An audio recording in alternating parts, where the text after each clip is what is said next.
You know Dasher and Dancer and Prancer and Vixen, Comet and Cupid and Donner and Blitzen.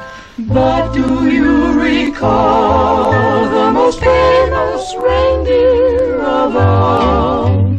Rudolph the red-nosed reindeer had a very shiny nose, and if you ever saw it, you would even say it glows. All of the other reindeer used to laugh and call him names. They never let poor Rudolph join in any reindeer games. Then one foggy Christmas Eve, Santa came to say, Rudolph, with your nose so bright, won't you guide my sleigh tonight? Then how the reindeer loved him as they shouted out with glee, Rudolph the red-nosed reindeer, you'll go down in history. 'Twas the day before Christmas, and all through the hills the reindeer were playing, enjoying the spills of skating and coasting and climbing the willows and hopscotch and leapfrog, protected by pillows.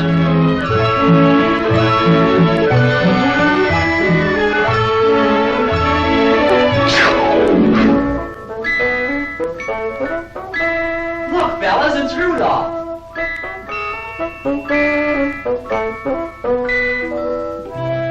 His nose is a sight. It's red as a beet. Twice as big and twice as bright. Looky, looky, I'm Rudolph. Poor Rudolph. Where most reindeers' noses are brownish and tiny, Rudolph's was red, very large and quite shiny.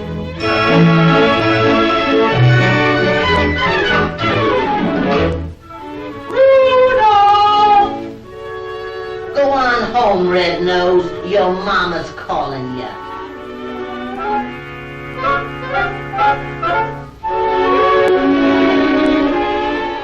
Come, come, Rudolph. Tonight you hang up your stocking.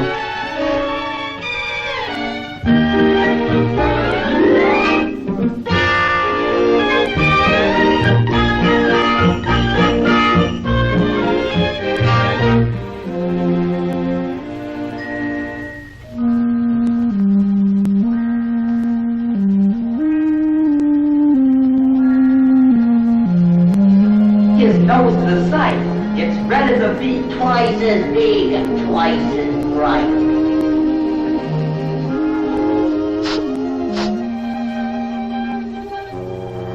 While way, way up north on this dark, foggy night, awaiting the time for his Christmas Eve flight, good old Santa. This fog will be hard to get through.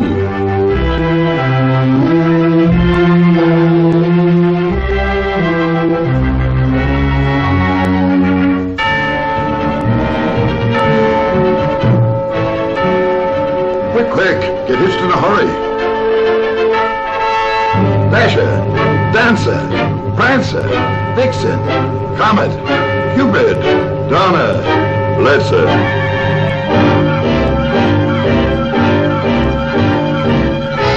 Hi-ho!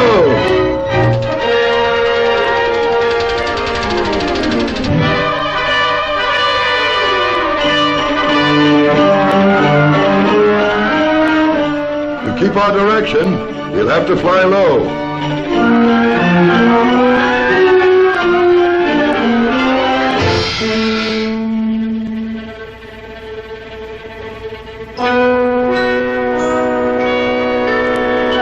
Come down here, quick!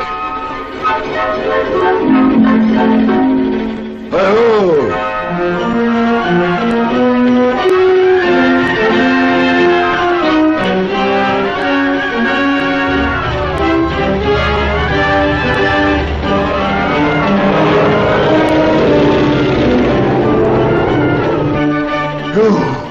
Pretty close.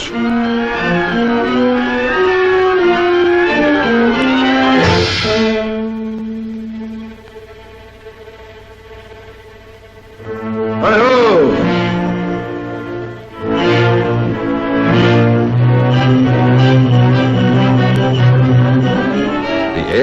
still foggy, the night dark and drear, when Santa arrived at the home of the deer. But all this took time and filled Santa with gloom, while slowly he groped toward the next reindeer's room. The lamp wasn't burning. The glow came instead from Rudolph's red nose at the head of the bed. And then came the greatest idea in all history. So Rudolph is told of the dark and delay, the fog and the blackness and losing the way. I need you tonight to lead all my deer on the rest of our flight. Dear Mommy and Daddy, I have gone to help Santa. Don't worry. Rudolph, that's me. Hurry, Rudolph. It's very dark here.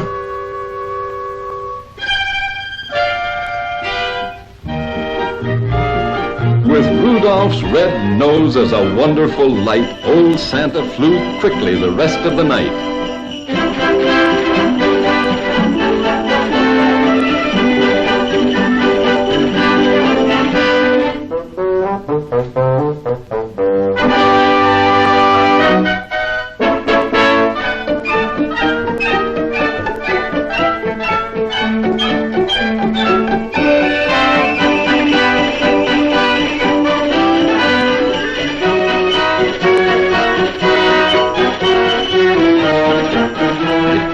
So fast that before it was day, the very last present was given away.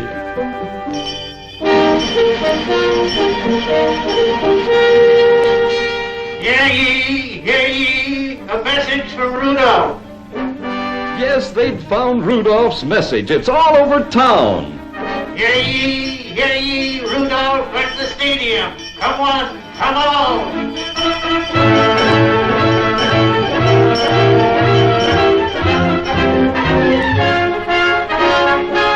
The bad deer who used to do nothing but tease him, well, now they'd do anything only to please him.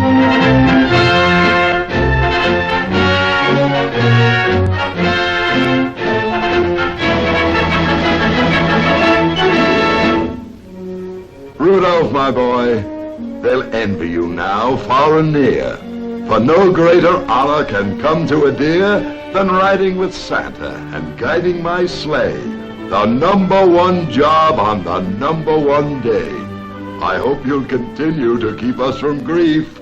I hereby appoint you Commander-in-Chief.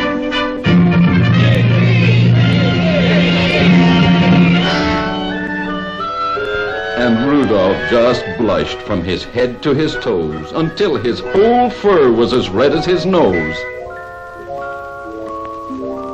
Merry Christmas to all, and to all a good night. Then all the reindeer loved him as they shouted out with glee. Rudolph the red-nosed reindeer, you'll go down in history.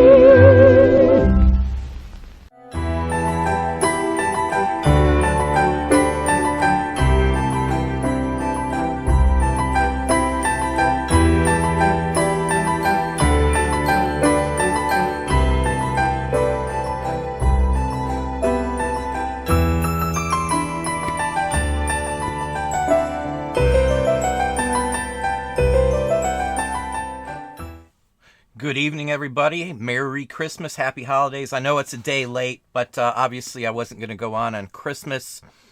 We weren't actually home, so one good plus about reselling, or at least it is for me. Hopefully everybody can hear me okay. That's some public domain cartoon out there from Jim Handy. It's from a Detroit business locally around here. They did a lot of car and advertisements for GM and stuff. I believe this one's actually for, oh geez, and I can't remember the name of the company now. It totally slips my mind. Montgomery Ward. This was produced by Montgomery Ward. If you didn't know, Rudolph the Red-Nosed Reindeer was invented for Montgomery Ward. Just FYI, if you weren't aware. It's not some character that was created for anything else other than advertising. You know, sad to say, but very beloved character for most people, but it is an advertising thing. Hang on just a second here. Let me get into place. Hang on just a second here. I just got to open up and close something else. That took a minute to run through, so I just want to make sure I got everything else lined up for everybody. There is a delay, too, so it takes me a minute to see what's going on with the live show. So hopefully we are all okay. Jim Handy to the rescue. That's a good one, Mogo. Yeah, it kind of reminds me of Jim Dandy to the rescue. Overboard, if you haven't seen that, they play that in there. The original Overboard. I don't know about the new one. Haven't seen it. Not on my list. But yeah, I hope everyone had a good holiday. Some people had some good sales. I had somebody hit me up and said they had 19 sales, one of my Patreons, which I was, surprised. It's a pretty good number for Christmas Day. I actually did sell a ton of stuff on Christmas Day. It was mostly all religious-related items. I sold a record for, I think, 95, and then another one for 100 from somebody who, they hit me up on Christmas, and usually I just give them something special. They've bought through me throughout the year, so... and one of the ladies who buys from me constantly bought a bunch of, I think she purchased 16 on her own religious-oriented cards. Only religious. That's all she buys. She's in a organization, and she does some things for some of the local organizations around there, too. She creates and does stuff with them, too. I've said it before, a lot of the stuff we sell goes to crafters, artists, even art companies. I've got a new client from San Francisco. I've seen pictures and I've seen his website. He's got some incredible stuff. It'd be neat if I could get somebody like that on the show, too. I don't know how that would be possible, but I did reach out to a couple people who purchased from me and just to see if they'd be interested in explaining some of the artwork that they do, too. But anyway, today is going to be a giveaway, announcement for the giveaway. You'll have to do something to be entered into it. All the information is actually in the the description section. In fact, let me just show you. For those of you who haven't seen it, it's going to be the Killer Klown. One of the ones in the video that I just popped into the feed here is going to be given away. Now, let me just shoot it out, and I'll give it out again later on. Hang on, I'll look at the questions in just a few moments here. Basically, you're going to take a screenshot showing that you are subscribed to my channel, and you'll have to join if you're not in my Facebook group. Everything's free. You don't have to do anything. It's just joining a group that doesn't charge you a thing. And you're going to have to post one of those pictures of you showing subscribed and just state that you want the item, basically.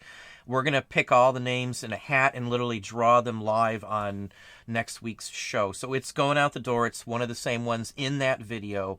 I also videoed packing items, and that is one of the items that's going to be, well, it's actually done, but it's in the video too. So you'll see how it was packed before it even shows up, the winner. So, and you'll get to see the whole thing from there. There's some other items in there that I'll be packing too, because I've got many, many questions on the same thing. So I thought I'd just do a little update on those as well. So, and if you don't watch, one more thing, I'm going to get this out of the way here. If you don't watch my other channel, I made this in a video on the other channel. I got a $125 offer from a YouTube subscriber on this.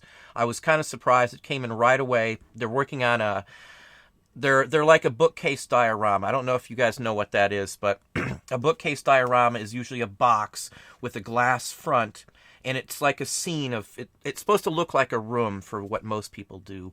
And it'll just be a diorama of a realistic miniature version of a room, basically. At least most of the ones we've done and the ones that I've dealt with or talked to people about, that's what they are. I'm not selling it because I did it for myself, but the point of it was stuff like that sells. The video is up there too. I think there's probably a link. If not, I'll try to remember to put a link down there for that video. If you're interested, it's on the Art Professor channel. I sell every single miniature I have ever put up online. I have sold every one. Every single one, no matter what. Day in and day out. If I put one up, it's gone maybe in a week or so. But I was really surprised to get an offer right away. So enough on that. Patreon video coming up tomorrow. It is done. It's compiling right now. I don't know if I'll have time to upload it. We were out most of the day. Family's still home. We've got people in town right now. So, hopefully everybody else has had a real good day. I don't think it's going to be a packed house on the live show tonight just because a lot of people are still out and celebrating with their family. I'm going to run it either way. I figured, we're here. I can take a little bit of time out. I've pretty much relaxed for the last couple days. I slept until 8, so for me that's quite an accomplishment. I don't know what everybody else does, but for me 8 o'clock's pretty darn late. Usually it's 6:30, and I'm usually up even if the alarm isn't going off at that point. I used to get up, at 4:30 to be to work by 5:30. So when I ran a restaurant, especially at Cracker Barrel, when I worked at Cracker Barrel, if you opened, it was early in the morning. The doors, I think, opened up at, maybe I got up at 3:30. I think the doors opened up at 6:30 maybe. No, it was early. It's been 10 plus years since I worked there, and I haven't been in a Cracker Barrel since, honestly. Nothing against Cracker Barrel. I always liked their catfish, but I had to cook my own food when I worked there. I just never felt comfortable with somebody else cooking my food. I don't know if that's just me being weird or not, but let's see here. Let me pop up here. Again, for those who are, wondering about the cartoon in the front, it's a public domain, so, if you haven't hit the like button for me. I know we're always going to get those 3 first thumbs down. That's their call. It goes for the channel either way, but, you don't like the channel, don't watch it, I guess I should say. I give out, information. My videos, I can say probably aren't much for entertainment for many people, but I'm more about content and the stuff that's given out there. I make sure it's correct, and I try to do it in a specific way. This is me, so you can tell if I wanted to be something else and be all flashy and everything, I could probably get more views, but I'm not really interested in that. I don't want to do what everybody else is doing. I don't compare my channel to anybody else's channel, just FYI. It's just not me.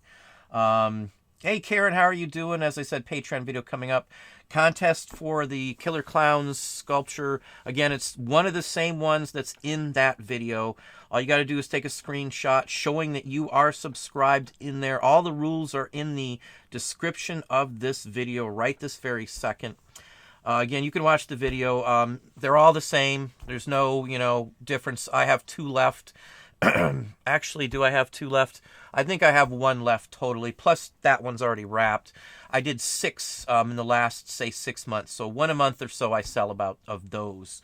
Just FYI. That's about all I do, though. So, I put 1 up a month, and then when that one's done, I list another one. So, anyway. Hustle and Grind Calgary, how are you doing? Wish you and yours as well a nice holiday. We still got 1 more coming up. New Year's Eve is coming up shortly and moving quickly. Hey, Penny, how are you doing? Claudia, how are you doing as well? Happy holidays from California from her. Hey, Mike.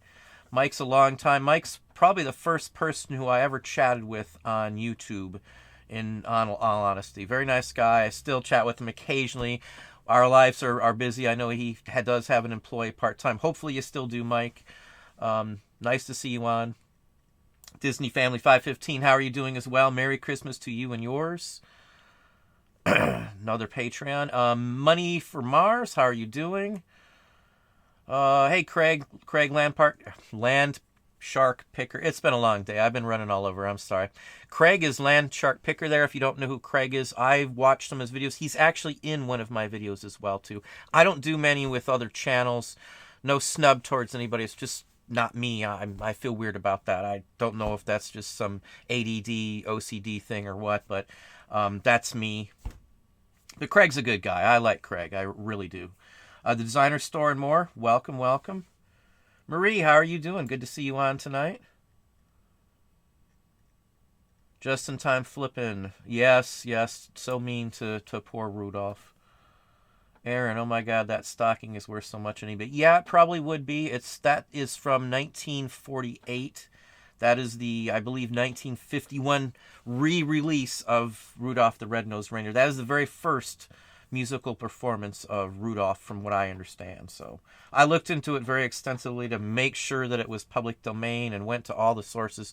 That's free to download from the U.S. government as well, the Library of Congress, as well as Jim Handy. Just FYI. It's a cute one. There's quite a few. Fleischman does the animation, or the animated director for that. And if you don't know who that is, you should probably look him up too. Very famous person in the animation golden age. Just FYI. Pass the popcorn, yes. I love popcorn, but I just hate how it gets stuck in my teeth. I stopped eating popcorn pretty much. Hate to say it, but just in time flipping question here. Fee for cancellation requests. No, as far as I know, you cannot get a fee from a cancellation request. You would lose I guess what would be $15 or something out of that. 3 cents or 3%. Well, 2.7 I think is what it actually is. But still, I don't know any way around it that I can see other than not canceling it and they don't pay for it. Or not canceling it, you ship it to them and then they ship it back to you. I don't know. There's no other way around it. You could hope, refuse the cancellation and hope that they just don't pay. $500 item, I don't think they would pay personally, but you're taking a chance that you'd have to be sunk in for the shipping cost as well. There may be some other way. I haven't had one to go in and look for what's going to happen on that yet, but I will definitely make a note of that and throw that in another video or add that to a question in another answer question videos that I got coming up here real quickly this week. That would be my take on it. A $500 item, I doubt they're going to pay $500 taking a chance. I bet you they just wouldn't pay. And, it would be on them, honestly. You're not required to accept a cancellation as far as I can tell at all. And you can even add that you don't cancel after 12 hours or 10 hours or 24 hours. I have a 24-hour policy for the most part, on certain items, but you can clarify that. Hopefully that gives you a little more thought on that. I personally, if I didn't want something and they wouldn't cancel, I'm just not going to pay. I'd take the ding. It's not going to hurt an account to have one single ding. I very rarely buy something off eBay directly unless it's shipping supplies, and they're all available on Amazon anyway. I mean, that's just me, But I've never bid on something and not paid. So, Cornelius, how you doing? My son he's got 2 separate MRIs they're doing, one with contrast and one without. We were hoping they'd do them on the same day, but it doesn't look like that's going to be the case. So we won't know much else until after that. I don't really want to get into it, nothing personal. It's just not a joyous conversation. So we'll move on from there, nothing personal, but I do honestly and sincerely appreciate the thoughts, Cornelius. Eddie, Santa is scheming, yes. Ivan, well, thank you very kindly. I appreciate it. Merry Christmas to you and yours as well. I like the older stuff too, I have to say. I would fit in back in the 30s, 40s, 50s. I mean, I wouldn't have a problem even wearing the clothes or any of that kind of stuff. It would have been what's in anyway back then, so I like vintage everything. Most of my leather jackets are not new.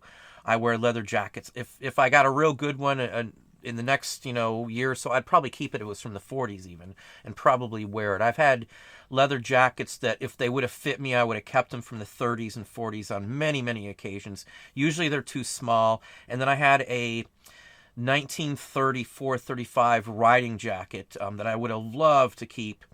I got like $900 for it. It went to a gentleman who works at the Air Museum a few hundred miles away from us here, and he wears it to work. He sent me a picture of him wearing it at he does like almost like a recreation, and he talks about planes and stuff through some tour or something, and he wears the jacket that he bought for me. It even still smelled like the diesel, and I mean it was a beat up. No, I wouldn't say beat up. It needed a little work. Somebody repaired it once too. I loved the jacket. It had the belt and buckle looping on the back end of it. I mean, it was just a nice tailored jacket for the 30s. I mean, I loved it. I would have kept it. I love leather jackets. If you haven't watched the channel, I'm going to throw together a leather jacket video here on what to look for because I love vintage leather. I grew up wearing leather back in the 80s. I love 80s punk. I just picked up one that's my size that needs the liner repaired, which I might probably send in. But I might discuss the variances on leather jackets and cafe racers and all that, because that's one of my favorite. Asymmetrical zippered fronts are literally the bomb. I love the tighter fitting ones too when I'm out. I've been on motorcycles, Softail Springer, if you know what that is. It's Harley Davidson, just FYI, if you don't know what a Softail is. But I like that kind of stuff. I love leather jackets. It's one of my only clothing things that I always buy if it fits me and I like it. I don't care if I got 50, 100 leather jackets, I'll still buy it. You know, maybe I'm addicted to leather jackets, I guess you could say, but that's my thing. I love leather jackets. I've got like 3 sitting right here. There's a few that I have just in my collection that I don't wear. I just, they're nicer ones. I'll probably throw you out and show you maybe, 10 or 15 decent leather jackets, and we'll talk about them. I'll show you a 60s, 70s, 80s, and 90s versions, and we'll go from there maybe. I've got some designer newer ones too, some really expensive high-end ones that we've been lucky enough to get at thrift stores. Not around here, unfortunately, but my wife made some punch, Christmas punch, FYI. I'm sure everybody knows what that is. Let's see who else is here now. Applebee's Attic Treasures, happy holidays as well. We've been talking to family, so my voice is probably going to go out. We've been talking and greeting and enjoying company for quite some time. So, Rick Duke, welcome. Good to see you, Rick. Unusual Vintage. My voice may actually go out. Hate doing that on the video here. Sorry, folks. Ilana, how are you doing? Full of motivation. Yes, motivation. Again, I talked about in a video just the other day, I think yesterday even. Freedom is the number one thing that reselling gives me. I don't care about anything else at this point, honestly. If I made enough money to pay my bills and at least get along happily, I'm fine. I really wouldn't worry after that point. It wouldn't be a stressful thing for me at all. These days, I don't have any of that stuff to worry about. I would never want to give this up. It's just changed my life so much. I just wished I would have done this 20 plus years ago, because I would have been so far along. I would have been in the heyday just doing this full time. And then back then I could have done it way more than I ever could have these days, which is sad. You don't think that's a possible job. It was new. People weren't taken seriously who did it back then in those days. Even still to this day, there's people who don't take this seriously at all. But I always have, It always brought us in extra money. We do maybe 2 runs of listings, 125 listings or better. Usually 250, I think, every other week or so on average. Years and years we did this like that, and it usually would get us for 125 listings. I could almost write it down in a book. That's $1,000. That's usually what we did back then, and it was almost always that way. So 125 listings, $1,000. 125 more, another $1,000. We could find good stuff any day of the week back then.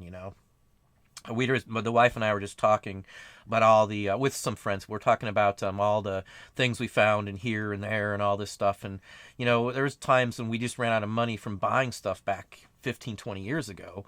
Couldn't afford to buy anymore. We spent it. We were at One Sourcing Avenue, like a thrift store back then, and there was just so much back in the day there. I remember walking up on gas-powered miniature airplanes, the ones that really fly with the little engines, the little gas-powered engine stuff. And there was one store we walked in, and they had like 20 of them in there, maybe more than that even. I bought parts, pieces, and there was local people that bought them, and I had a BIP. I don't know if you know what a BIP is. It's a biplane.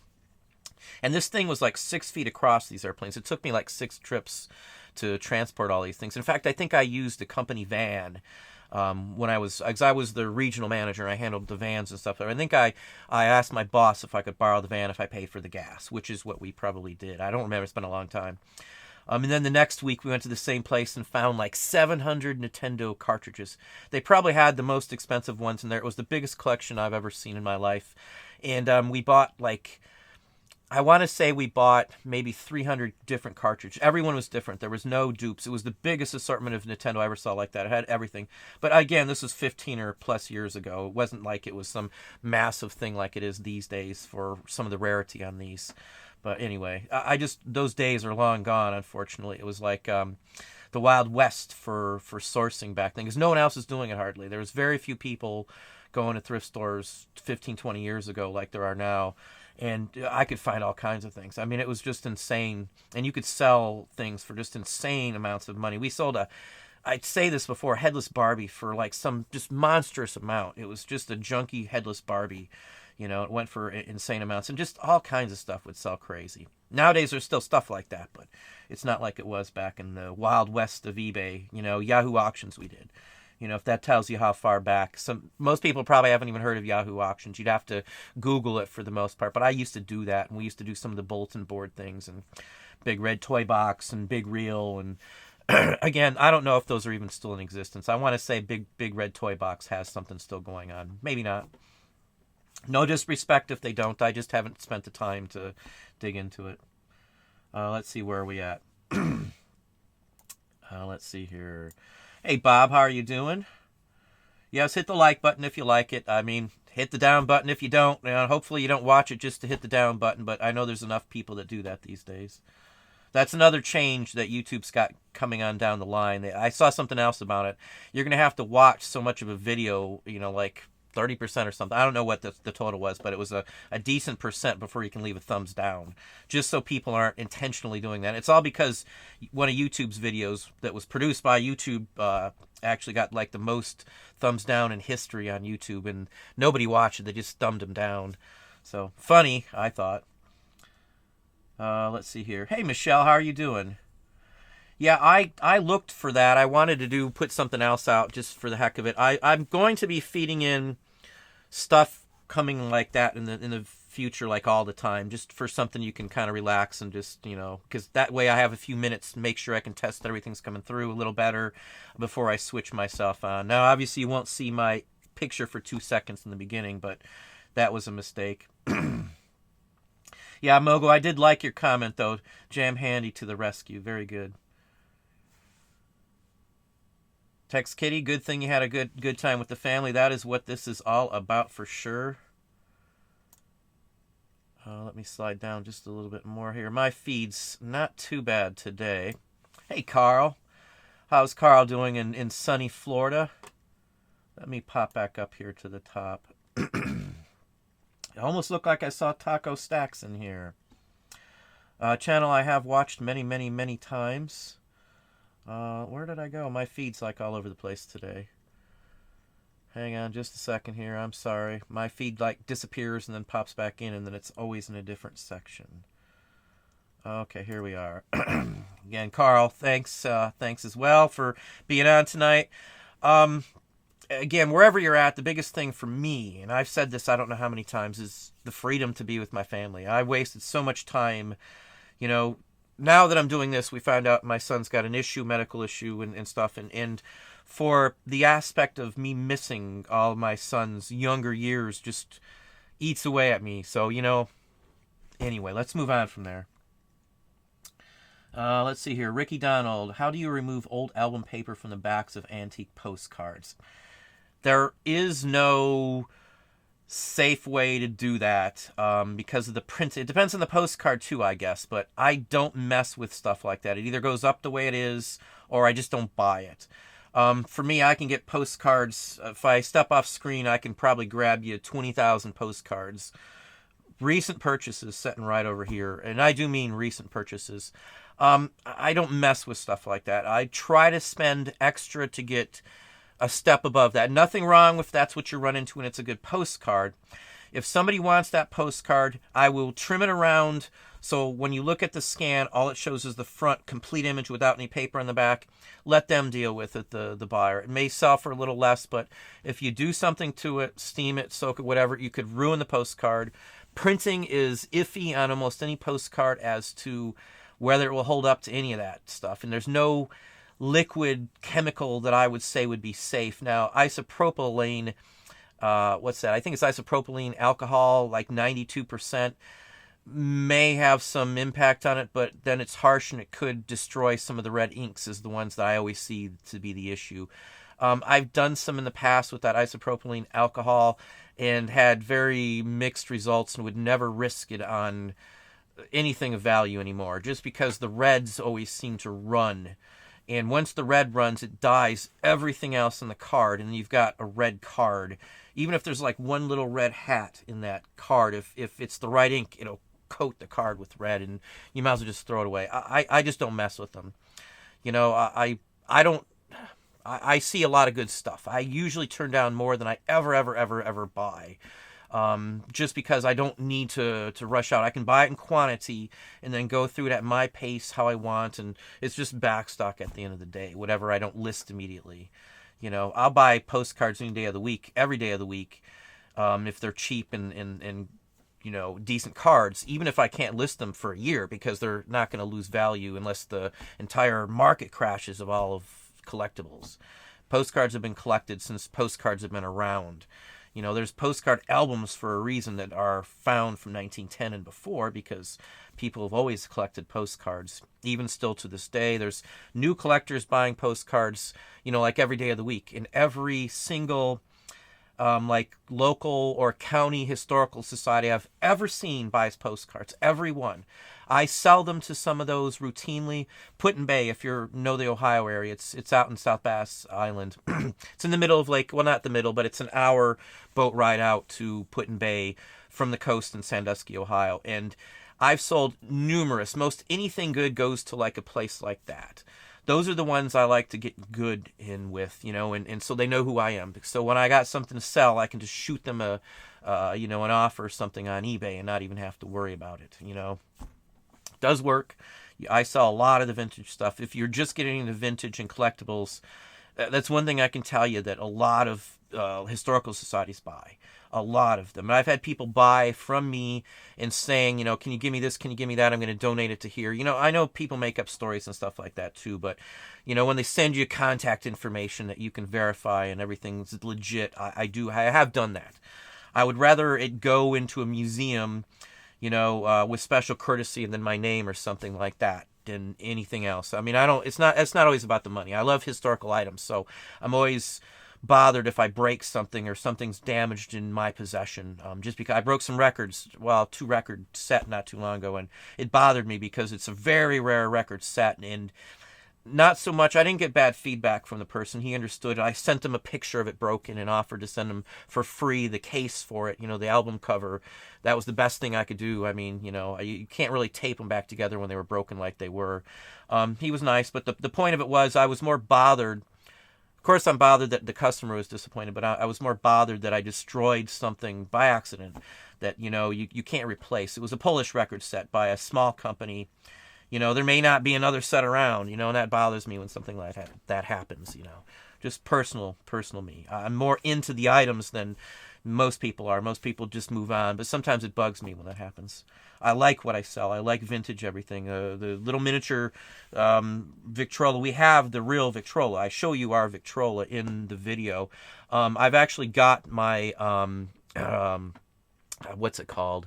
It's not a recorder. I can't think what it's called, but I actually have ours being repaired. Ours works. It just needs a repair job on the needle section. Anyway, we have it sent out. Let's see here. Merrick X7, how are you doing? Enjoy your channel. TAP, what application do you use for your green screen background? I'm using OBS. That's all I'm using. I think that's what it is. Yeah, OBS Studio. There's 2 versions of OBS. I use the Studio, or just, I guess it's the standard OBS. One version has virtual cam, and one version doesn't. I use the version with virtual cam. I have them both on my PC laptop here, but that's what I use, OBS. I've also used in the past in some of my videos as well, Corel Video Studio Ultimate 2019, I think. I've got the deluxe everything built-in edition of it. I spent the extra money to get, I can do floating pings and stuff that I can import and export, you know, moving images and things like that. I've got a lot of stuff that I've been rushing to get into, you know, into the shows and stuff like that. Some more interesting stuff. I know I'm not the most exciting person when it comes to, you know, what some other channels are. I don't go out and do all the haul videos and stuff like that, or at least the sourcing videos. Again, I don't have to, so I don't do it. My time's used other places. I do haul occasionally, obviously you see those videos, but I love doing it. I just don't get to. I wished I could be doing all the haul videos and going out and doing that. My business revolves around selling as opposed to the videos. Nothing against anybody who does it, because I love watching the videos too. I just don't have time to do it. So, you know, and I love to make the videos of the hauls. I love finding stuff, you know, and showing when it's being found and stuff. But unfortunately, my stuff goes different ways. We do artwork, as you see. Again, a contest. Before I forget again, I want to keep calling this out. Contest, I have rules for it in there. The giveaway is going to be one of the clowns from Killer Clowns from Outer Space, one of the clowns from the video here, which I've got multiple links, and I'm going to put a link down into the comment section as well as into the description also for that video, so you know again what it is. I was rushing around and I wanted to get the Christmas section up, so I didn't get a chance to pull up an image here that I could show you. So it's one of the ones in the video. It's already packed. Again, you'll get that for free if you take a screenshot showing that you're subscribed to my channel and post it on my Facebook group. You got to join it, but you know it's free to join. It's not trying to get you to join it for that, but hopefully it's someone who's a member already. You know, and what we're going to do is we're going to take the names of the screenshot. We'll take your username here on YouTube. We're going to put him in a hat. And next week, I'll have the wife or somebody draw out a name on live. You'll see them all go in the hat, so there'll be no way, you know, to say that we're being favorites or anything like that. It'll be done on live next week's show. So it gives you a week to get a screenshot posted into Facebook. I've got one of my employees is going to be pulling all those off the names and sticking them on a regular size Post-it that's going to be folded in half. So the sticky side will keep it closed. We won't see them. They'll just be thrown into a hat. So again, I've got a link to that video so you can see what you'll be winning. I sell those for at least $125 or better. Every one. I sell at least one a month. That's all I list. I list one at a time and never list any more than that. Every one I've ever sold or put up has sold, you know, so I got one left after the freebie too. So I did 6 in the last 6 months. I made 6. I do 3 at a time whenever I do those. It's a little bit of work. There's a lot of time in it. I sculpted it myself. I painted it myself and constructed it. Again, you can watch how it's made. Your actual piece you will win is made in that video. So just FYI. I've been talking about giving it away. I apologize. There's rules with doing a giveaway so you don't get in trouble. Some channels have been closed down. So I got with Dom, helped me with the instructions down there. Dom, as you know, Primetime Treasure Hunter, one of our friends here on this channel, of course. And so that's what you see down there. There's the rule list official. It, you know, matches and goes straight along with YouTube's policies. So FYI. Again, join the Facebook group. Free to join. Free to enter the contest. There are some rules you have to follow. Nothing hard or anything. It's really easy. If you get something worth $125, you will have to supply a physical address to send it to, obviously. Anyway, but it's worth some money, you know. If you like Killer Clowns, which I do like Killer Clowns from Outer Space, one of the reasons I did it, you should love the figure. So enough on that. Merricack7, good evening if I did not say that. Beam, hopefully it answers your question. Thanks, Mike. I do appreciate that. Again, Mike was the first person I ever chatted with here on my channel. He was the first person to ever reach out to me. He is one of the few moderators on here. I am going to be putting some more moderator statuses out here this coming up week as well. I got surveys coming out on Patreon for a live Patreon video. I've been hit up to... I'm in big toss-up on this. I've been hit up on doing like phone consultations and stuff, and I did them at one point. I did them as a way to help. It was like a store review, so to speak, and then I gave out a bunch of ideas, and then we could discuss them again next time. But I get hit up that a lot. It's a lot of time for me, and I feel weird charging somebody a whole bunch of money, but, you know, that's the only reason I haven't done it, and I'm not trying to rake out, but I can't afford to do it the way it is, because it started off with a couple, and then I had a bunch of people asking, and it's not something I'm able to do. I can't mentor. I don't have the abilities to do that. Just my time's too valuable to me, you know, and again, this is freedom. This is what I'm doing with my business, so... You know, I'm not to snub anybody, because I got a couple more this week, and you know, I feel for you. I won't mention any names. I feel for you. I understand the situation. I'd love to help, but again, I can't put myself out there with the time that it takes to do that, because we get into a conversation on when I was doing that, and this maybe 9 months ago or something. I had some in my Patreon group, and I did end it. My own choice. You know, I had people that still wanted to do it even after that.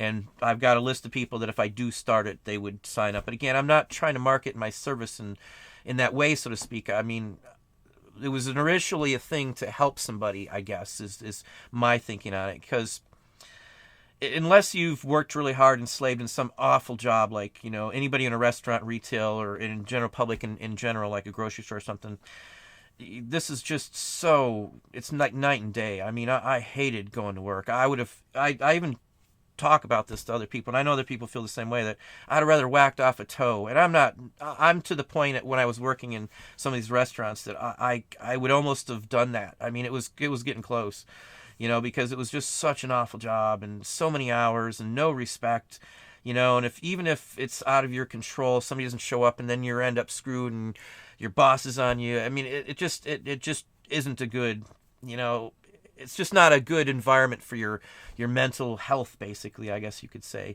So I would never give up this. This is just, I can never express enough how grateful I am that I had the opportunity to be like this with the reselling, by accident too. So let's see here. Again, thanks, Mike. I honestly, sincerely appreciate that. Corgi Hill Attic, how are you doing? Caught up on Patreon from number 37 to now. Well, that probably took you a little while, Corgi. Skipped a few, but I'll go back on those. It's darn difficult to go back even that far. Patreon is supposed to be... Patreon's slow. That's my biggest complaint with Patreon. They are working in... They added in something just the other day. Again, I've sent them many, many emails on stuff like this. The issues of it taking so long to scroll down to the page. I mean, because I signed my wife up for a page just so we can go in and see, because I can't see what everybody else sees in Patreon.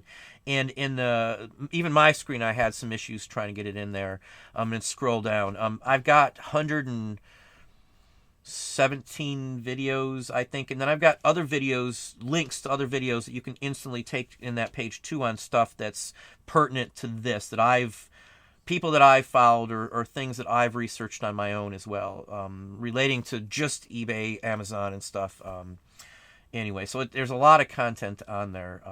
Obviously, when I first started, I felt weird charging for it because there wasn't much on there, but I do at least 2 videos every single week.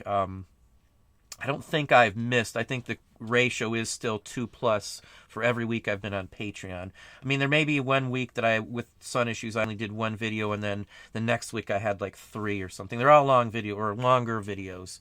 Last one was a little short because of the holidays, but usually I'll do breakdowns, like 4 segments, 15 minutes each segment, and break them down into 2 30-minute videos. Let's see here. They are working on that, Corgi. I promise you. That's the latest I heard from them, from Patreon. There was an issue with somebody couldn't watch their video, so I have conversed with Patreon directly. There's no way to talk to them, unfortunately. Kevin Leonard, well, thank you very kindly. And Texas Kitty, thank you as well. Hey, Black Crystal Dice, how are you doing? One Detroit, love the channel. Well, thank you very kindly, One Detroit. I get to Detroit fairly often. We do buy 45s from a lot of jukebox vendors in Detroit. Papa John Rowland, how are you doing? Hang on, I'm going to move my feed down and let's see if it doesn't get lost. I don't even know what time it is. I've been talking and haven't been paying any attention. Plenty of time. Let's see here. Hello, Don. How do you take a screenshot? Depends on what device you're on. In fact, there's Dom, Primetime Treasure Hunter, right there, our good friend.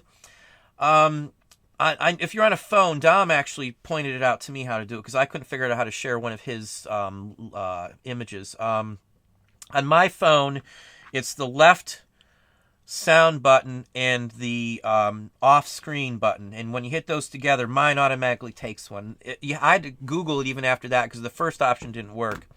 On Windows, you can do snipe. If you are on Windows, hit the Windows key. When it comes up to the apps, you should be able to scroll right down to snipe, and you can cut a screenshot of anything you want, anytime you want. It'll save it any way you want as well, too. FYI. That's how I would do it. That's how I do it on Windows. I couldn't tell you on Mac. Linux, there is an option, too, on a drop-down. I would have to go back. I've got a Linux that we run here, too, that does some server-related things for us. So, anyway, hang on just a second here. Well, thank you very kindly, Karen Henderson, for the $4.99 super chat. Thank you very kindly.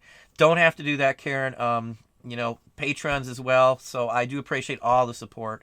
Again, we try to get out good, honest content. I don't throw a bunch of flashy stuff in, and nothing wrong with all that, because I enjoy a good video too. So I get people saying that I seem to criticize other channels. I don't take it as a criticism. I'm just not me. I just nothing wrong with doing any of the videos like that, because I've watched some videos that most people would think's just out there. So anyway, let's see here. What's Dom got to say? Happy holidays from the Primetime family. Hope you liked the present. Yeah, Dom got me a shirt. I'm going to wear it at my next video. I meant to wear it today, actually, but this is the same shirt we were out in all day, and I literally just forgot to change the shirt. Again, Dom sent me, I'll show it in a video here. I meant to do it tonight. You just reminded me. I'm so sorry about that, Dom. And the eggnog. Thank you, Dom. Just finished Rise of Skywalker with my son. It was so at the food court. We'll watch later. Okay, he's at the food court now. The reviews on that, I don't know. I haven't seen the last couple Star Wars. I gave up on Star Wars with Jar Jar Binks. You know, I haven't seen much of the Star Wars. Again, thank you, Karen. I do honestly and sincerely appreciate that. Dom's on the run. David Morgan. Well, thank you very kindly for the Christmas greetings there. Louisville, Texas. Jeez, I've been to Texas. That sounds really familiar. We've been to Austin. I worked in Dallas for a few weeks as well. The wife's got family from Dallas to Austin, and even in Houston also. Scott Mays, well, thank you for being supportive of the channel as well. Ann Rice, learning a lot from you. We met the writer Ann Rice before. She actually signed a book for us at White's Books in Disney Village Marketplace in like 92 or 93. Another Texas person, though. Flower Mound, Texas. What to if customers never pay? What to do if customers never pay? You open up a unpaid item thing, and it's just going into eBay.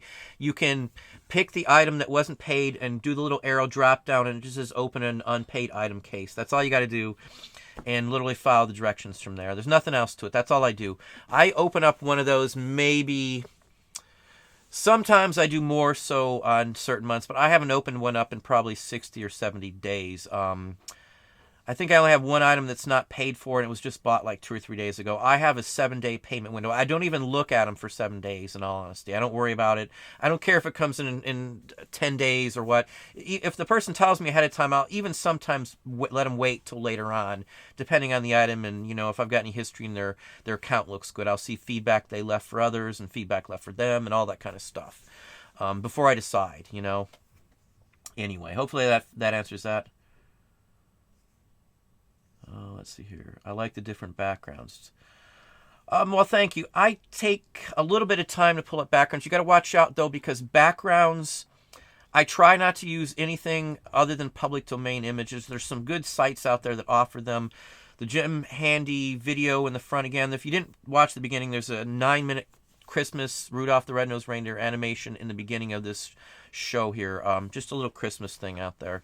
So FYI, but I got to be careful on what we put in the show. I don't try to use anybody else's content ever. Well, thank you very kindly, Mike, for the $20 super chat. Again, you don't have to do that at all. I don't even remember too much super chats until somebody does one. I never call them out.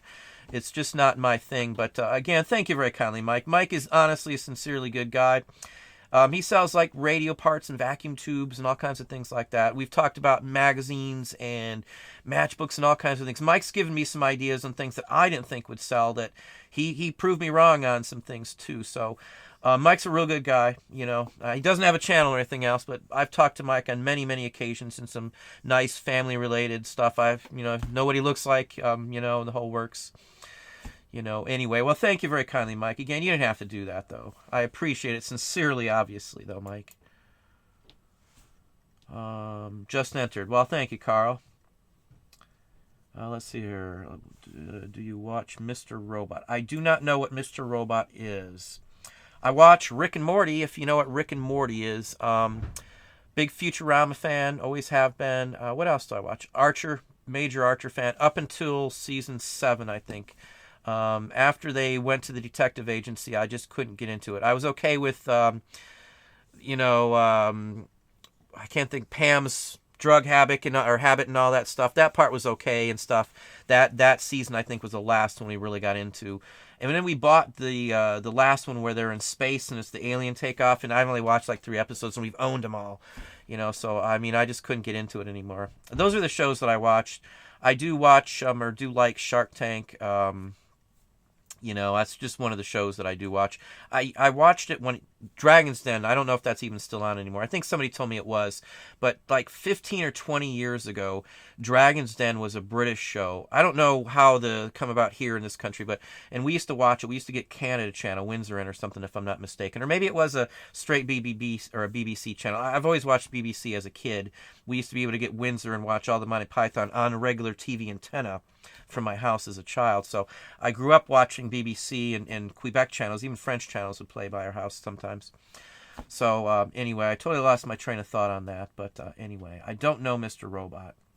Can Man, how are you doing today? Let's see where I see Duncan's popping in and said, again, Mike, thank you very kindly. Duncan, how are you doing? Had good sales on Xmas Day. Hope all is well. Having a heat wave here. I haven't checked on your heat wave, but I know you guys had like record temperatures. Right here in Ohio today, it was 60 degrees. I walked around with a short sleeve shirt and shorts today. So, crazy weather. I don't remember it ever being like this any time I've ever been in Ohio, and I grew up in Ohio. So it's kind of weird weather this year for sure. I know it's not winter officially yet, but still. Let's see here.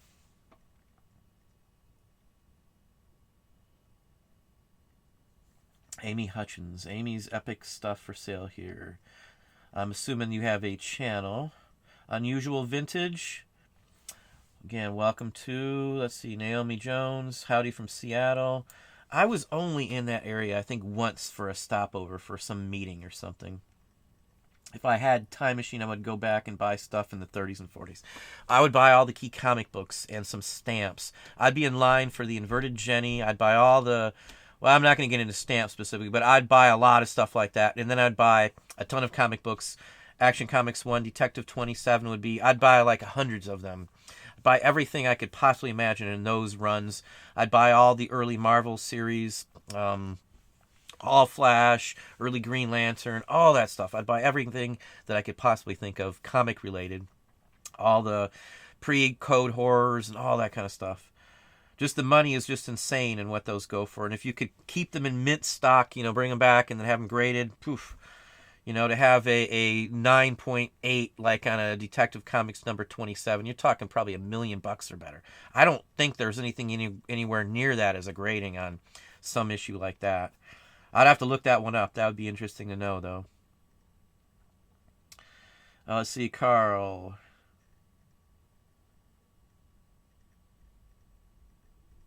I don't know about the Terminator style going back in time, though. I'm a self-conscious person on stuff like that. Hey, Jerry, how are you doing? Happy holidays to you as well. I'm loaded up on cheese Danish and I'm ready to resell. A very good one there, Jerry. That's good. Yeah, I'm very hopeful that this year is going to be, again, keep increasing over our gains this past whole year. I did, we were out doing some stuff, and then this weekend I start paperwork. So I'm going to put everything together before it turns over to January. I'll have all my paperwork done other than the final sales figures and calculations from the last month. Everything will be done and put together. So that's what I'm looking forward to this weekend. And once that's done, I always live and breathe so much easier when all that stuff's in, just personal. I've got a lot of stuff that's more so this year than any other year. So, I'm not saying I'm nervous, but, I got to put stuff together. And once all my paperwork's all together, it goes off and I'm done. Somebody else will deal with it. So accountants, hire accountants once you get to a certain point. Obviously, if you're just starting off, don't spend the money. If you're capable enough to do it. Doing it online, you can do like TaxAct or TurboTax or someone like that. GoDaddy, I think, offers something along that line too. Let me talk about another topic here before we get back to some questions, because I've been asked this quite a bit lately, and I do apologize for not going back into it. Third-party apps on cross-listing. Now, I'm not going to recommend any of them. I'm just going to tell you straight out. I've used Sellbrite, and I've used Ecom Dash, the two biggest ones that I personally would say would be worth getting into based on how they charge. Nothing wrong with the platforms at all. No disrespect to those at all. I don't get paid a dime. There are no connections or anything else like that. I've played around with Shopify at somebody else's house, and for the options that Shopify offers and the price that Shopify does, and watching 1,000+ listings import into Shopify, even though they had to pay extra for that aspect of it, it's a one-time fee. Shopify seems to be the way to go. So I'm going to be putting a couple of videos together on doing Shopify as your third-party broadcasting out for. I'll show you some ins on how to back up your data and download CSV files with photos, probably too, aside from Shopify. We're going the Shopify route. I'm just going to be blunt with everybody. So I've abandoned the route of trying to. I've got too many categories and too many items to fight. I wanted all of that done by October. It just wasn't going to happen. And then I wanted it all done by November. And anybody who watches the show knows I've got OCD and ADD about all this kind of stuff, and it was driving me nuts that I couldn't get there, and I spent a lot of time on it. Again, it's nothing to do with a third-party app, nothing to do against Sellbrite or anything else. It's a wonderful company, all the respect to these folks in Ecom Dash, but for the simplicity, I don't need all the other junk, I guess, is the point. Shopify seems to broadcast out from, all the sites that I need. It's got the option to drop in a purchase button anywhere. Even on your Facebook pages, and anywhere you go, you can do that option with it too. And it's all handled through them. So legally speaking, it's up to them for the purchases and the money, and they collect its sales tax just like eBay does. I'm giving you that out there. That's my route. I'm done with trying to fight the category variances between Amazon and eBay. The demonstration that I saw in person it's not from Shopify or anything, but it's from somebody who was doing it. It took a little longer than I wanted it to, but it wasn't like an all-day event. It was just, I expected to be a little quicker. That's the route I'm going. I'm not going to screw around anymore. I want it done. I'll pay if I got to pay a couple $100 extra to transfer, 20,000 listings at a time. That's probably what I'm going to do, and just that'll be my broadcast out. And I'll have my own store. I'll bring my own site name and the whole works, domain name, and I'll just go from there with them because everything's set up. It's like $30 a month. You can pay extra for other services and sync and all that kind of stuff too. So you can sync everything across the board.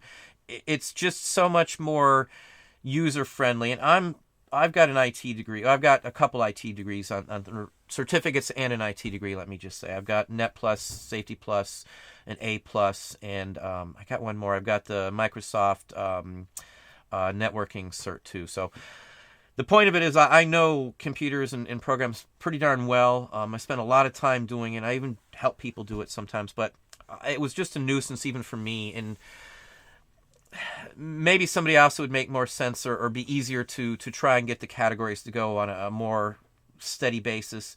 The ease at which they were separated into the Shopify store from eBay was just a pleasantry, I should say. So, and it all syncs up and all that kind of stuff too. So the same thing with Amazon and the ability to drop a buy button anywhere is huge. And I mean huge, because that means anywhere you want to put something for sale on a blog post or your Facebook, and you can just buy that part of it too. You don't even have to, I think it's like $8 or $9 and you can just get there. Again, I'm not getting a dime from Shopify. So this is just my personal opinion is the Shopify route seems very good.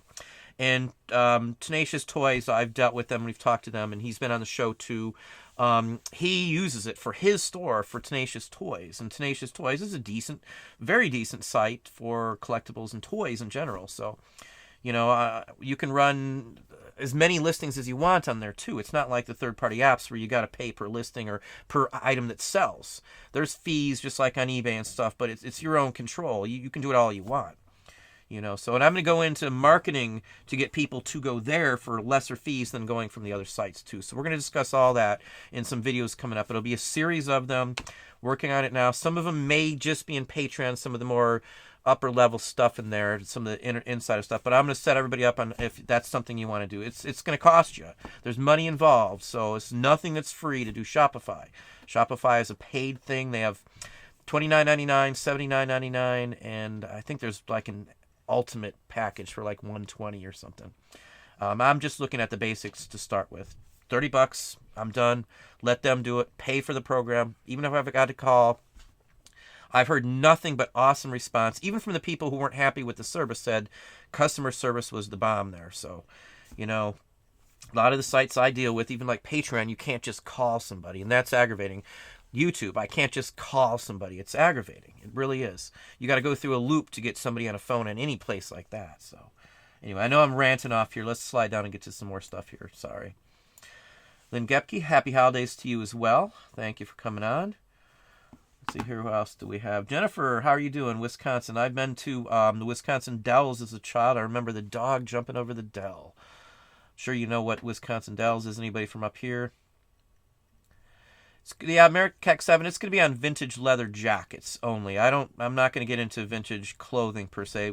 Although I could probably, because my wife loves vintage clothing. I've got some really bomb like smoking jackets and things like that. Really funky, something you'd see like in a Cream video, like the group Cream or something like that. Wearing in the video with all the funky colors. I love that 70s and 60s funkadelic, psychedelic 60s. I love leather jackets though, again, as I said. Duncan, I have total freedom thanks to eBay. No crappy job or mean bosses. There you go. I'm telling you, too many people think, and again, I get a lot of negatives when I say stuff like this, but too many people think it's just going to be easy. It's just easy money is why they want to do it. Even if this wasn't great money, I love selling antiques. I would still do this. I love selling antiques. Ever since I was a little kid, I bought and collected and sold stuff. So I was 7 when I was doing this for the first time. Star Wars just came out, and Star Wars trading cards and Kiss trading cards. That's it for me. I love all this stuff. I grew up on it. Every part of my life, I've had stuff like this in here. The wife's Weeble videos will be coming out too. I know we've been talking about it, but she got a real good Christmas this year with some Weebles in the box. So we're going to be showing you. It's going to be more than one video because we're going to go into depth on here, and we're going to talk about the wonderful world of Weebles very shortly here too. So just FYI. Bob Hale, love the freedom video. It has me rethinking some things in my life and my wife's. I'm not just saying that the freedom and the aspect of staying and being around my family is the major draw here. That is the major draw. I can't swear enough to that. I'm not a money-motivated person, in all honesty. I work really hard for everything that I get. I'd love to get a lot of money to some extent, but after you get so much money, I know I can say that because I don't have money, people are going to say, but after you get so much money, you can't spend it. I mean, like Bill Gates, he can't spend all that money. What's he going to do with it? You can only be in one house so many times, and I don't want all that. It doesn't do it for me. It doesn't do it for me in here, I guess. That's the biggest part of it. It doesn't fulfill me. It doesn't give me something. The relationships and family and spending time with people like that, so much more important to me now in my life than it ever has been before. Getting older, I've got a son who has an issue. There's things going on. I've only got one parent left. Everybody's getting older in my life, and people who we know have passed and things like that. I'm not invincible. I've passed the 50 number. So I'm more interested in other things, like, and there's people who say, well, wouldn't you rather go back in time and things like that? And wouldn't it be great to be 17, 18 again? No, it wouldn't be for me. I don't relish a lot of that time in my life. And, this is probably the best time of my life. I don't care if, my time is limited or whatever the case may be. I don't want to be a bum or anything else on that. So don't take it that way. But, family and life and spending time, and doing stuff on your own and being your own boss is so much more important than making $1 million a year or something like that to me. I'd never drive a Lamborghini if I could afford one. I mean, I can go out and buy a Porsche if I really wanted to, but I'm not going to do that because I don't really care about a Porsche. It doesn't do anything for me. It doesn't well, when I was 18 or 19 or 20, yeah, sure, I'd love to have a Porsche or drive around a Lamborghini, but nowadays I could care less. If I went out and bought something, I'd buy like a 69 Camaro RS or something like that, or a 1970 Mustang Wideback or something, a Mach 1. If you're going to be honest about that, maybe even a Barracuda. I mean, I'd buy something like that, or a Nova SS 68, 69, or a Rally Sport. Any one of those would be on my list. Or I'd go back and buy something like 36 Ford with the rumble seat or something. I mean, that would be the thing that I would buy. I'd probably buy a DeLorean if I saw one and I had a bunch of money. And it's not like it's some outrageous car. They make them new even still this day. If you didn't know, you can still buy one off old parts or something. Maybe, I don't know. Let's see here. Merry Christmas to you as well, Nancy. Thank you very kindly. Let me see. You got a question. Let me see if I can get it without it bouncing all over the place. I took best offer 400 of my ideal toys Superman that I paid $7 for that I showed you in Patreon. Yeah, I told you it would go. I told you. She posted some pictures of. She's a Patreon, and thank you very kindly for the support. Obviously, Nancy. She posted some pictures of a Superman figure in there. I'm not going to get a bunch of details. That's a Patreon thing, but I've sold stuff like what Nancy sold in extremely high price. I knew exactly the figure she had. Excellent sale, Nancy. A very, very good, very glad for you. I told you somebody will do exactly what I said with that when they get that. So, and I did see Taco Stacks. I don't think he's probably hanging on still, but welcome, Taco Stacks. Good to have you on the show. I have watched many of his videos in the past. These days, I don't have time to watch hardly anybody's. I do watch Prime Times, of course, Dom's channel, but anyway. Good to see one of the big wigs on here tonight. Deb Elliott, how are you doing? Happy holidays to you as well. Let me slide down, and my feed might not stick out. Vintage Philly, PA. Merry Christmas and Happy New Year to you as well. Let's see here. A ton, but I've been inspired by your journey. Have a great 2020. You as well, too. Hoffman Projects, Cincinnati, Ohio. How are you doing? I have not bound down to... Well, I guess last year we were through Cincinnati, last December. Let's see here. Bob, again, I used to sell on Yahoo. eBay still outsold them back then. When I first started on Yahoo, eBay wasn't around. It used to be called... And somebody... I for the life of me, I can't remember what eBay was called before eBay, but... Yahoo Auctions was the first one that I am aware of, other than the private bulletin boards. Like, I used to sell on a couple private sites. They were called Big Red Toy Box. You can Google this one. I'm sure they'll show history of what they do, and you might even be able to see some historical pages. And then a magazine had a site called Big Reel. And again, I don't remember if these are still around. I've long since went away from them when eBay came around. But they Big Reel sold movie collectibles, posters, and stuff like that. When I was younger, I worked at a movie theater when I was 17.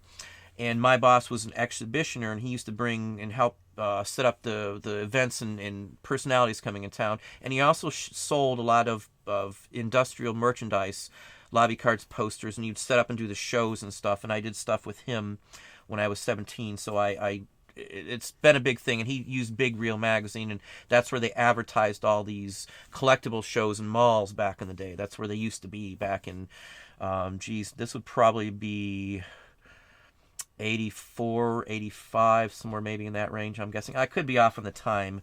I met him when I was like 14 or 15, and I wasn't old enough to work back then, or my parents wouldn't have signed it, I guess I should say. Let me see here. Let me pop on down here. Well, thank you very kindly, Carl. I honestly appreciate that. Not something you have to do again. Mine would be a car I once had and loved. 1969 Chevy Chevelle. I love that car. Put my own hood scoop in it. I know the car oh so well. Maybe in Patreon I'll let you read a part of a novel that I've been writing. It's all proofread and everything else. This is probably going to be a segment thing that I was going to put up for, like 69 cents or something on Amazon or something. But in there, a friend of mine died in a 69 Chevy Chevelle, if I remember right. Maybe it was a Nova, but they're so close. He had like 4 cars. His father died when he was younger, and his father was like a car buff, and he had like a Chevelle, a Nova. He had an RS RS once before too, and I want to say it was a 68 or 69, but back when in the 80s, those cars weren't as rare as they are today. I knew quite a few people that had old vintage cars like that back then. I had a vintage Mustang even back then. I had a Geehaw Sunsport, if you know what that is, and sunroof and all that kind of stuff. It had a Windsor in it, if you know what that is. Obviously, the Cleveland was a different story, but it had a big engine. I was going to say something I shouldn't have said, but it had a big engine in that car. Thank you very kindly, Carl. I know the cars very well. Here in my hometown, there used to be a place called Motorhead, and on the weekends, I'll go way back for just a minute here. It's New Year, I've got new resolutions coming out, so I'll give you a true story on stuff and what used to happen when I was a kid. I was a headbanger back then, I was the stoner group, I guess you'd call it, with the long hair and the leather jackets and stuff. I was 16, 17. My father had just passed away, and I was just able to drive and all this kind of stuff. And there's a place called Motorhead, and on Friday and Saturday nights, there would be, now I don't want to exaggerate, this is no exaggeration, there'd be 300 or 400 cars up there, just driving around in a big circle in this place. And there was a Food Town in there, a McDonald's, a Taco Bell, and a Godfather's Pizza. So this was the hangout for hangouts of anywhere. And there was another one on the other side of town at a mall called Southwick Mall. Anybody from the local area may recognize it. People used to drive for an hour to go to Southwick Mall because it was such a huge mall for this area back then. It was like the biggest mall around. And that's where you went to get party essentials and stuff. And people would drink and drive around this place and stuff. That's where I grew up, and I grew up with these type of cars with the leather jackets, which I still love. I still love the old cars. But when you got pulled over in these places, and I've been pulled over here, the cops back then, drinking and driving wasn't a huge thing, and I would never do it as an adult since all this stuff. And I've lost a friend from a drinking and driving incident. A drunk driver killed him. So anyway, long story short, back then though, they just tell you to dump it out or they'd take it. If you got caught smoking pot or something else like that, they just confiscate it. And then off you'd go. Don't come back up there that night again. That's all they used to do. So it used to be this huge thing of driving around in hot rods and how loud you can peel out and tracks you can run down the streets and stuff. The story that I'll probably post in there is a story on stuff like this. It's a true event. Anyway, I've got a novel that before I ever was going to do a YouTube channel, has nothing to do with YouTube or trying to promote myself or anything else. I wrote this for college, the initial part of it, and it was good, and I got a lot of compliments, and professor showed it to other people and stuff. So long story short, it's like a Hunter S. Thompson kind of thing, I guess you could say. And I never read Hunter S. Thompson when I wrote this. The wife's a big Hunter S. Thompson fan. I bought her The Great Shark Hunter first edition by him, and then I read stuff by him afterwards. So anyway, long story short, I love the cars, Carl. I used to go to car shows. My father, I have fond memories of him repairing and doing interiors and things of vintage cars in the garage. So cars and leather jackets and stuff are just my thing, Anyway, a lot of good memories with stuff like that, Carl. Thank you very kindly, though, for the super chat. I know that was a long, drawn-out thing there, but I apologize. We'll go on for another 20 or so minutes here, just so I can get some more questions in here. Let's see here. I don't want to miss anybody. My feed's frozen, so hang on. It's probably going to disappear as soon as it unfreezes. Yeah, it's totally frozen. I can't read your questions for a minute here. Oh, here we go. Yep, it just bounced all over the place. Hang on, folks. I'm sorry. We got like 150 people watching. If you haven't hit the like button, why don't you hit that like button for me? At least show some love for the channel. Let me see where we're at here. Yeah, I think I got us back to where we were. Again, contest. If you haven't seen the contest, let me shoot this out there one more time. I'm giving away one of the Killer Klown sculptures that I did and painted, the same one that's in the video. You'll get one of the ones from the video that's shown. So I just popped the link in there. You go to the link, watch the video. You'll get one of those exact ones. I also have a video coming out showing that being wrapped. It's already shot, already done. You'll get that specific piece, one of those 3 from that video. All you got to do is follow the directions, post a screenshot in my Facebook group showing that you are subscribed to the channel. Even if you won something before on this channel or you've gotten something that way, it's open to anybody. It's a freebie. You'll have to supply me, though, with a physical address to send it to. No other way to do it, unfortunately. I pay for shipping. You're not out anything. You don't have to purchase anything. Any super chat or anything else doesn't, benefit you at all. Just FYI, that's in the rules. I have The rules for this follow along with everything to YouTube standards. Dom helped me greatly with this. So just FYI, it is official. I've got links to the YouTube rule book as well in there. There's links to my Facebook group. There's links to this channel as well. So everything you need in there. I sell at least one. That's about all I produce a month, for at least $125 to over $200 a piece on these. I got time and energy into it. Whoever gets it, hopefully you will actually like it and like it for what it is, as opposed to selling it personally. Anyway, I can't tell you not to, but anyway. Where are we? Hang on just a second here. My feed just did disappear, and it moved again. Okay, hang on. I think I'm very close to where we were. Let's see here. Eddie, how are you doing, Eddie? So 15 years ago, you could have killed your competition too. Good. Yeah, you could have. There wasn't anybody really doing it like we were. We were one of the first few people. I was on like the first year eBay was eBay. I was on when everybody made fun of us, made fun it's a fad. What do you mean eBay and all this stuff? I'm telling you, everybody thought it was a joke. If I would have just thought that it was a possible back then, I would have done it, and we probably would have been, well in advance of where we are now, beyond belief, because there was no competition. You could just go find stuff anywhere you went. Nobody was doing eBay back then, That's just the way it was. The Wild West of online selling, I guess, yes. Hey, Annie, Merry Christmas to you. Good to see you on. I can only stay for a few minutes, but I thought I'd say hi. Well, thank you, Annie. Annie's, I think, one of my first moderators as well. Annie's a very nice person and a musician also. She does have a channel. Check it out if you haven't. Think I Gap love always and forever. Wondering if you have any info on radio station Rick D's weekly top 40 albums. I have several box sets from 87. Letters to stations, including 4 albums per box. A lot of those are copyrighted, so be very careful. You could get a Vero on any of that kind of stuff. Just FYI. I have sold some in the past that nobody called in on Vero or anything on it. But I have had a top 40 taken down once before, like 3 or 4 years ago. Maybe a little longer. That's when the Vero program just started out. The top 40 was one of the first ones on the Vero list because of the licensees had that music on there. So you got to be very careful on that. I would say you'd have better luck selling that on Discogs than anywhere else, truthfully. My opinion. They do sell, and you can find those on PopPsych also, just FYI. So just go to PopPsych and look on PopPsych. Discogs would be where I would sell that at without having to worry too much about a Vero.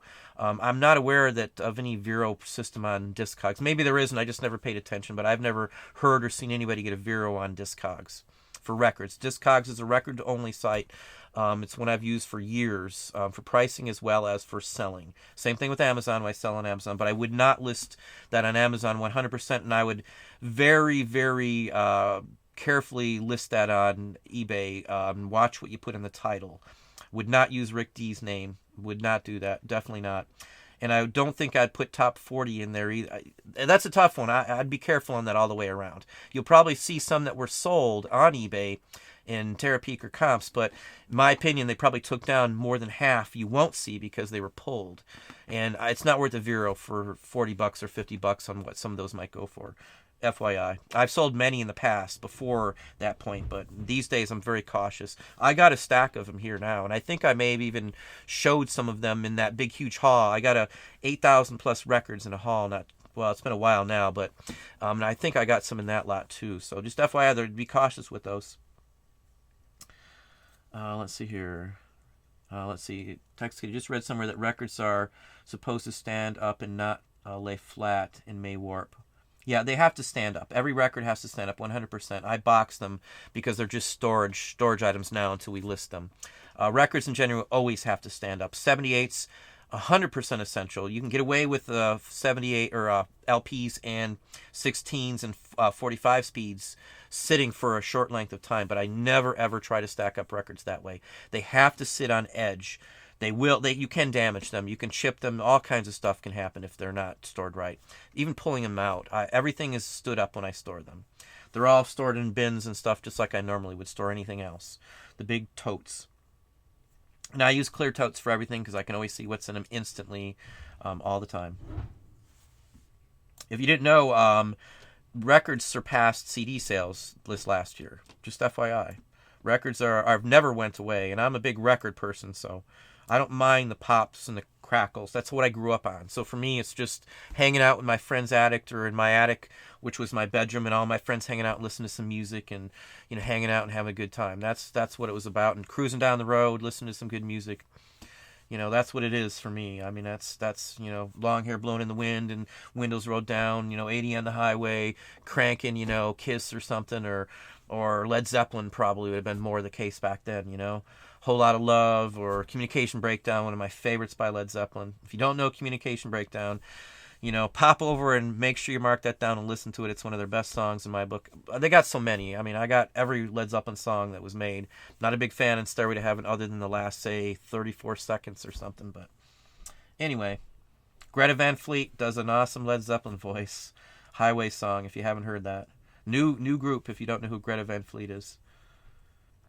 Done. Let's see, your Vintage Philly, PA. How do you photograph curved photos and other paper items? I scan them. I don't photo them anymore. Everything goes through a scanner. It lays them all flat, and you don't have to worry. And it actually creates a tiny border around the image. I do 600 DPI on a duplex scanner for most items. If they're under 8x10, they go through the scanner, as long as they can handle it. Fragile items can't go. Any odd-shaped item can't go. That has to be squared off to fit through and not get stuck in the rollers. It's just, I've played with those too much. We got a couple of those scanners. It's what is it? I can't remember the name. It's a DS510 is what it is. So that's the scanner. Just type in DS510, DS-510 duplex, and you'll find the scanner that I have. You can get a used one for about $100 off eBay with the cord. Software is free to download. All the drivers just instant offline. I think it's I can't remember the brand on it. Somebody else down here will holler at, I'm sure. I know there's several people who have that same scanner for my recommendations. I show how it works and using it in a Patreon video even. Merry Christmas, Aaron. How you doing, Aaron? Good to see you on. Hope you are doing well. Hope your Jeep's back on the road. Paul Tidwell. I recently donated about 50 reels of 8mm films to my local historical society.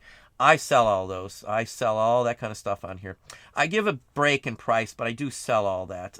Very rare times do I donate.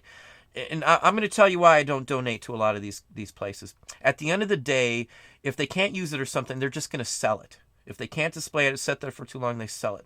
The Smithsonian has sold, I don't know how many pieces of collectibles from the Smithsonian Institute that were donated to them. And my grandmother's estate, when she passed away, we donated a melodeon and some other items to the Henry Ford Museum on the specific statement that they would put her name and it would be on display because it was a rare piece. It was built in like 1843. It was like a first model melodeon. It's kind of like an old organ from that time frame. And she's had this piece that was brought over from, I believe, Germany from the family when they came over in the 1840s. So it's a very fine piece. And they ended up selling it at an auction like 10 or 15 years after she did it. So that bothered me from that point on. So I don't donate most things anymore because at the end of the day, even our big national museum donates stuff, or not donates, but sells it. And I have a problem with that, I guess. Just me. You know, if you donate something, you got a contract, it's specific, you sign something over to the state saying that you're going to do this, you do it. That's just how I grew up. Let's see here. Screenshot on your phone. I'm sure I'm way behind. I think I've probably answered that one as well. iPhone is power button and center at the same time. You could have one of those, Carl. Again, I'm going to pick the prize winner next week's live show on Thursday. All the names are going to be put on identically sized posties. They're going to be put in a hat and drawn live on the live show. So you'll know you have to be on the show to win, though. You know, so all the instructions and rules for that drawing are down, or for the whole thing, actually, the whole giveaway, are here in the description of this live show. So the official rules, they're all official. They match everything on YouTube's policy. So we did mention again. Thanks to Dom for the help on getting that together for me as well, too. Great work, Dom. Thank you. Let's see here. That movie was the very first DVD I ever bought. Not sure which movie if you're talking about, Mogo. Let's see here. Working crap jobs is really bad for your soul. I'm telling you, that's why I say I don't. a lot of people, at least when I was younger, I wanted to have a lot of money, and I wanted to do this, I wanted to do that, and it money doesn't fulfill me, I guess you could say. I don't know how to explain it. It's not a thrill anymore. We've been doing, well into the 6 digits for quite some time, coming from a spot where I didn't make much money for a long time. Even when I was a regional, I still made a decent amount, but I couldn't spend it, and in taxes and all the other stuff with it, it's just ridiculous. When you run your own business, there's deductions for, your expenses, especially if you run it out of where you live and all this other stuff. It's a big, huge bonus. So much more of your money is yours, I guess, is the point. And, like an S-Corp and things, there's just so many things you can do to bring more of the money onto your side of the take-home than anything else. I mean, it's night and day working for somebody else. I had a good boss, Lou, and I'm not saying that there was places that, that weren't great. The job was awful with my best boss ever, Lou. And Lou's like my favorite person in the world for boss-wise ever. No one could touch Lou. He was a mentor to me, very good mentor. He taught me Excel, this guy. Taught me all about Word and Microsoft and the whole works. He was there. We lost my...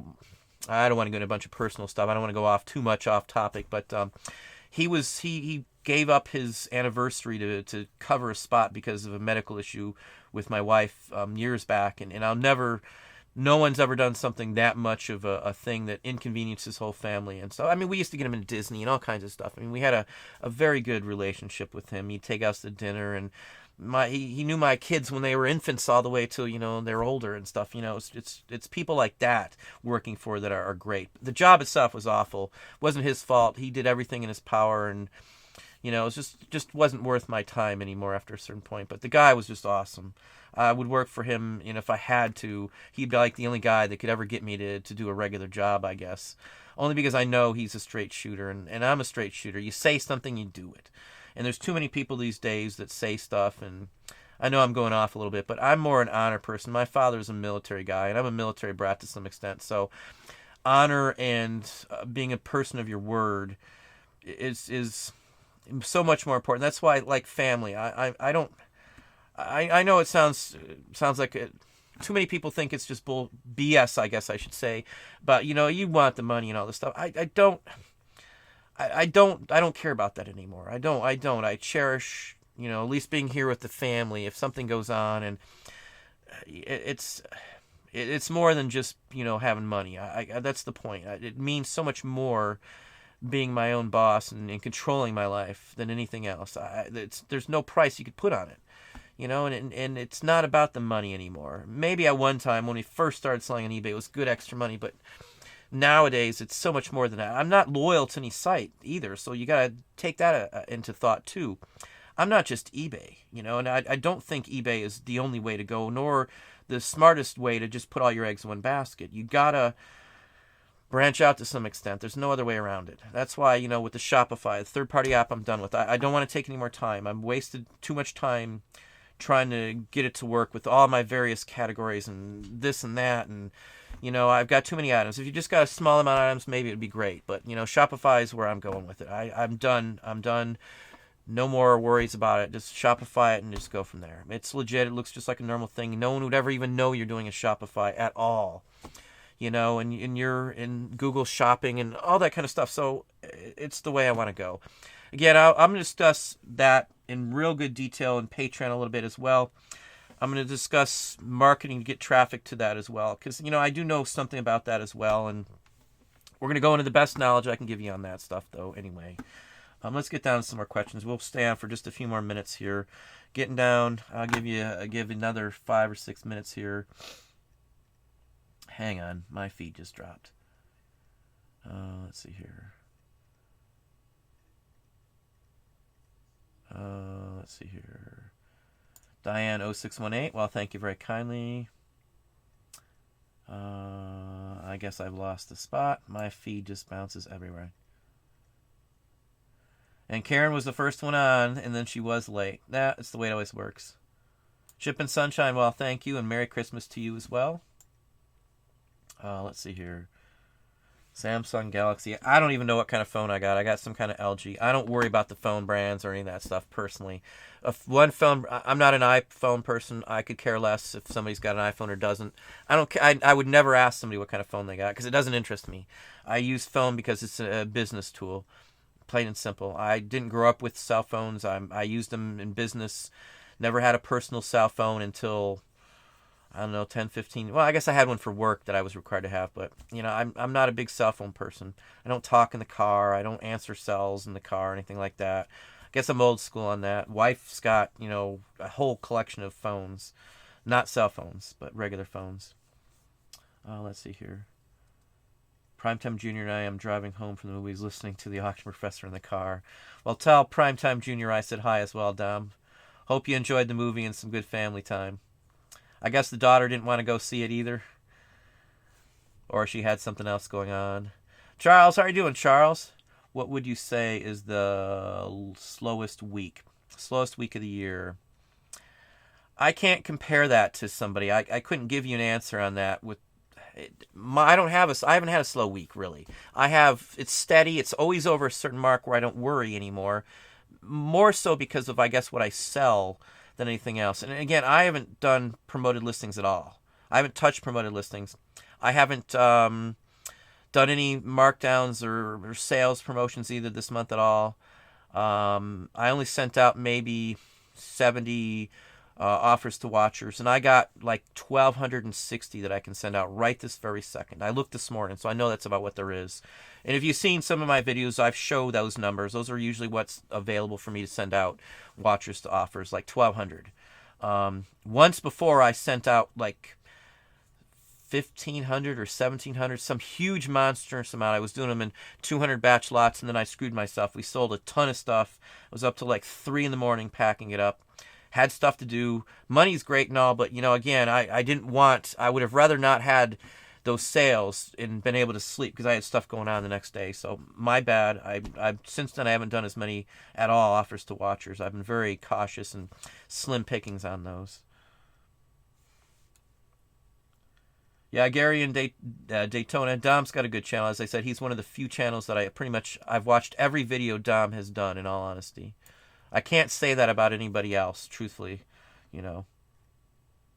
Pang One, thank you. Thank you as well for the support. And your first reselling fourth quarter was great. Well, that's always good to hear. Grimes finds Jar Jar killed it for me. Yeah, I didn't like Yoda, and I didn't like the Ewoks at all. Big teddy bears. Those aspects killed it for me. Nothing against the Muppets or Frank Oz or anything like that, or Jim Henson or anything. I'm just not. I liked the Muppets when they were on TV. I liked the two Grouches at on the balcony and stuff. Those are some of my favorites. They had the Muppets 3D Adventure when I worked at Disney, and I don't know how many times. Everybody we knew, if we got them in the park for free, we'd always take them to see that. I always liked that. I like 3D stuff, and I like lenticulars and stuff and holograms are my favorite. I got a large collection of holograms. First time I saw a real good one was it was a couple of them. There's one on the cover of, there's 2 covers. The first one I think is an eagle on a cover of National Geographic. I think that's the first official printed hologram on a magazine. And then the second one is a McDonald's ad that's on the back cover of one of them. And the front cover is the Earth Shattering, I think. I got a couple of them. I always cut them off when I see them. I think at one time I had like 50 covers that I cut off. I just like the hologram. I don't care about the value. I like the holograms. Anyway. Charles, our worst week on eBay as far as sales. Also, what's the best according to your history dates? I literally discussed that in a Patreon video just the other day. December and January I pretty much tied for my busiest months. And then after that, you've got November, February, and March are pretty much tied pretty much most of the time. Those are my busiest times a year, and they don't fluctuate though. I mean, it's 1,000 or 2,000 more, sometimes even 3,000 or 4,000 more a month than usual. But I'm doing 5 digits anyway, so it's not a huge. I'm talking about the store I share with you, mind you, too.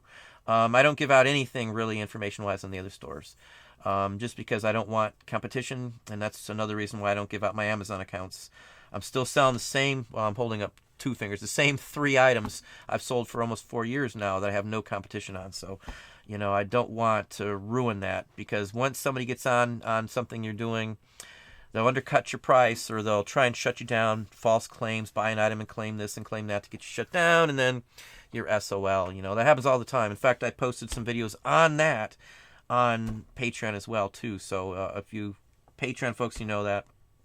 Again, tomorrow, Patreon video, new video. There's a shipping video coming out for here on YouTube. I've got another. I'm going to answer some questions, some random questions here. So if you want some questions answered, I didn't get to your answers, leave some below in the comment sections of my videos. Every 2 or 3 weeks, as I said, I'm going to pull up, show your question on the video, and we're going to answer them in the video. That's going to be a routine every 2 to 3 weeks. This week is time again, so I've got one of those videos. I do have, again, as I said, a packing video. Might even break it down into 2 because it's fairly long. So I might do the picture frames, which I've been talking about, which is done, sitting there as well, too. So we're probably going to have to cut it off at here. I do apologize if I haven't gotten to your question. I do try to answer everyone on. I know, get off topic sometimes. OCD, ADD kind of kills me sometimes, but I try to get to everybody's question. And again, if you want your question answered, you know, put some questions down below in the comment section, because I am honestly going to start pulling questions from there. Some days, once in a blue moon, I get a chance, like earlier, well, it was real early, like 8 or so this morning, I was answering comments as well from yesterday's videos. So sometimes I get a chance. Most of the time, I just don't have time to answer stuff, unfortunately. But anyway, again, I thank everybody for being on tonight. If you haven't hit the like button, please hit that like button for me. You got the contest. I am giving that away on next week's show live. You will know who wins on the live show right off the bat. So if that's you, that's you know, your plus for it. Hope you're all having a good holiday. Another holiday coming up. We got New Year's coming up. So everybody be safe. Play it safe. It's a dangerous time, too, on the road, as we know. So just be cautious. Enjoy yourself. Spend the time with your family. You know, family is so much more important than making a ton of money. I did work a little bit on Christmas, but, you know, family is what it's about. So anyway, hope you enjoyed it. Have a good evening, and we will see you next time.